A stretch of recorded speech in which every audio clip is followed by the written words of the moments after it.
Selamat datang dan berjumpa kembali bersama channel kita. Inilah cerita novel Suami Sampah Menjadi Orang Terkaya bab 9 yang berjudul Acara Makan Malam Keluarga Akarsana. Setelah Andika dan Aurora turun dari mobil, Andika dengan bangga menepuk-nepuk bemper depan mobil VW yang dibawa Yosua. Yosua menyalakan flash ganda dan turun dari mobil. Dia mengambil foto dengan ponselnya ke berbagai arah mobil. Karissa bertanya, "Dika, Rora, kenapa kalian berdua muncul di sini lagi?" Dengan ekspresi arogan, Aurora mencibir, "Kars, kakak iparmu menabrak BMW-nya Dika. Sekarang kalian harus ganti rugi." Karissa memandang Yosua dengan simpati, berkata dengan pelan, "Kak, ini urusanmu. Kamu yang selesaikan dengan mereka aja." Andika bertanya kepada Yosua, "Mau lapor polisi, apa selesaikan secara pribadi?" "Kalau secara pribadi, kamu berlutut di tanah, panggil aku kakak 3 kali, maka akan kubiarkan masalah ini. Kars, keluarga kakakmu hampir bangkrut. Ditambah kali ini dia menabrak mobil mewah, wah, menambah musibah di atas penderitaan namanya. Bagaimana kalau kamu biarkan kakak iparmu untuk berlutut dan memohon kepada Dika saja?" Karissa dengan nada tinggi menjawab. "Rora, sudah cukup. Tak peduli betapa buruknya kakak iparku, hanya aku yang boleh menghinanya. Kalian tak usah bersandiwara di sini lagi deh. Bukankah itu hanya BMW yang rusak? Asuransi mobilnya kakak iparku sudah cukup untuk membayarmu. Oke. Harga mobil ini 1,3 miliar, cepat suruh kakak iparmu bayar." Perkataan dari Andika ini jelas untuk mencari kegaduhan dengan Karissa. Yosua mengangkat alisnya dan berkata, "Aku tadi bawa mobil dengan normal, kalian yang menyerong secara paksa. Apalagi, posisi serongan mobilmu itu melewati marka utuh. Mobilku ada rekaman pengemudi, kalau dilihat-lihat, yang harus bertanggung jawab sepenuhnya adalah kamu. Dan harga mobilmu 1,3 miliar ya, harga mobilku 5 miliaran. Kamu ganti rugi tidak?" Mimik muka Andika berubah seketika. Dia melihat posisi serongan mobilnya memang telah menerobos marka utuh. Dia menyalahkan dirinya dalam hati karena tidak berpikir teliti dalam rencana jahatnya itu. Namun, mendengar Yosua bilang bahwa mobil VW-nya itu berharga 5 miliaran, dia tertawa nyengir dan berkata, "Mobil rusak seperti itu seharga 5 miliaran. Kamu mau takutin siapa?" Yosua melipat lengannya dan berkata datar, "Kamu akan tahu kalau kamu ke belakang mobilku lihat logonya." Andika, Aurora dan Karissa bersamaan berjalan ke belakang mobil. Terlihat ada sebuah baris huruf Phaeton di bawah logo Volkswagen. Aurora berseru kaget dan bertanya, "Ini mobil Phaeton?" Yosua langsung menjawab, "Ya. Kualitas impor terbaik. Harga mobilnya 5,3 miliar. Jadi, kalian mau lapor polisi, apa urus secara pribadi?" Meskipun Karissa tidak terlalu paham tentang mobil, tapi dia tahu Phaeton adalah mobil mewah yang memberi kesan sederhana. Saat berada di dalam mobil, telah dia rasakan interior mobil itu yang sangat mewah. Ternyata mobil yang dia duduki tadi adalah Phaeton yang bergengsi. Tanpa diduga, keadaan berbalik begitu cepat. Mangsa besar ditelan dalam satu lahapan. Karissa mencibir ke Andika dan berkata, "Dika, kakak iparku berkata tadi kamu sengaja melewati garis putih utuh untuk membuat kecelakaan ini. Kamu harus bertanggung jawab penuh. Spare part mobil ini saja lebih mahal daripada BMW milikmu. Mau cari polisi atau selesaikan pribadi ini? Kars, bantu aku untuk bicara dengan kakak iparmu, kita selesaikan pribadi aja ya. Lihatlah mobil kakak iparmu, hanya tergores sedikit saja di bemper bagian depan, aku akan ganti rugi 30 juta. Karissa menampakkan raut puas dan berkata, "Ini sih tergantung keputusan kakak iparku." Yosua sengaja terlihat sedang ragu-ragu, kemudian berkata, 30 juta boleh aja sih. Tapi kamu harus panggil Karissa dengan sebutan, kakak terhormat, dulu sebanyak 3 kali, maka akan kubiarkan masalah ini. Kalau tidak, aku akan lapor polisi. Andika terkejut ketika dia mendengar, lapor polisi. Dia kemudian teringat bahwa SIM-nya baru saja ditahan polisi beberapa hari yang lalu, jika dicek lagi oleh polisi lalu lintas. Bisa-bisa ketangkap basah mengemudi tanpa SIM. Merenungkan hal ini, dia takut setengah mati hingga tubuhnya berkeringat dingin. Dengan patuh dia memanggil Karissa, kakak terhormat, 3 kali, kemudian mentransfer 30 juta ke rekeningnya Karissa. Selesai itu, dia membawa Aurora untuk kabur dengannya.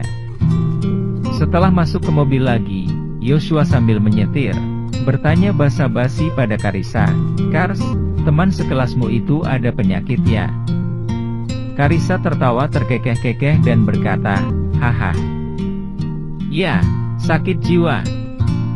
Keduanya tertawa besar secara bersamaan.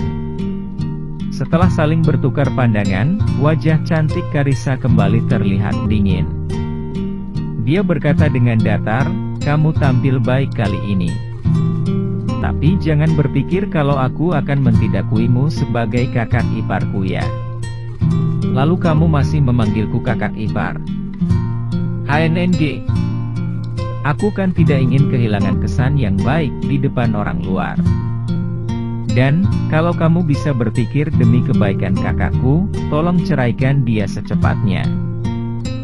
Yosua mengangkat alisnya dan menjawab dengan muka tebal, "Selama kakakmu tidak membahas tentang perceraian, aku tidak akan menceraikannya." "Kak, kamu..." Karissa marah hingga jantungnya berdentam-dentam. Dia berkata dengan kesal, "Kalau begitu, kamu lihat saja nanti." Setelah tiba di tempat Megawati Akarsana, ibu mertuanya Yosua. Keluarga Akarsana sudah sedang menikmati makan malam. Megawati melambai kepada putri kecilnya Karissa, memberi isyarat kepadanya untuk duduk di kursi di sebelahnya. Yosua melihat sekeliling, tampak Cindy diatur duduk di sebelah seorang pria tampan, Marco yang baru saja kembali dari luar negeri. Yosua mengerutkan kening, dia tak menduga perlakuan keluarga Akarsana terhadap dirinya semakin berlebihan. Ini adalah makan malam keluarga, tidak masalah jika dia tidak memiliki tempat duduk. Tapi, mereka malah mengundang orang luar untuk duduk di sebelah istrinya. Dia tak bisa menoleransi sama sekali terhadap perbuatan mereka. Tepat saat Yosua ingin mengamuk, terdengar Cindy bertanya, "Mengapa kalian tidak ada siapkan tempat duduk untuk Yos?" Dia dari tadi sibuk menjaga Yesi dan berbincang dengan para tetua, jadi belum sempat menyadari hal ini. Menengok Marco duduk di sebelahnya, tetapi suaminya malah jauh berdiri di sana, tidak diaturkan tempat duduk, dia sudah memahami sesuatu di dalam hatinya. Mega, ibunya Cindy, berkata dengan dingin, "Cin, mengapa kamu pedulikan orang tidak berguna itu? Marco akhirnya bisa kembali dari luar negeri, tidakkah kamu harus banyak menemaninya dulu?" "Kak, bukankah apa yang kamu lakukan ini terlalu jelas maksudnya? Pada awalnya, kamu dan Kak Leo juga tak menghalau pernikahan mereka. Sekarang, di hadapan Yosua, kamu malah biarkan pria lain duduk di sebelah Cindy.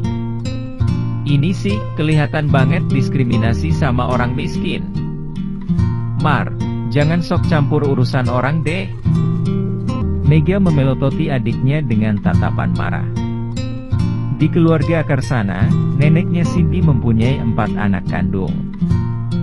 Yang tertua adalah putra sulung Satria Akarsana, yang kedua adalah putri sulung Megawati Akarsana, yang ketiga adalah putri kedua Margaret Akarsana, terakhir yang termuda adalah si bungsu Setiawan Akarsana.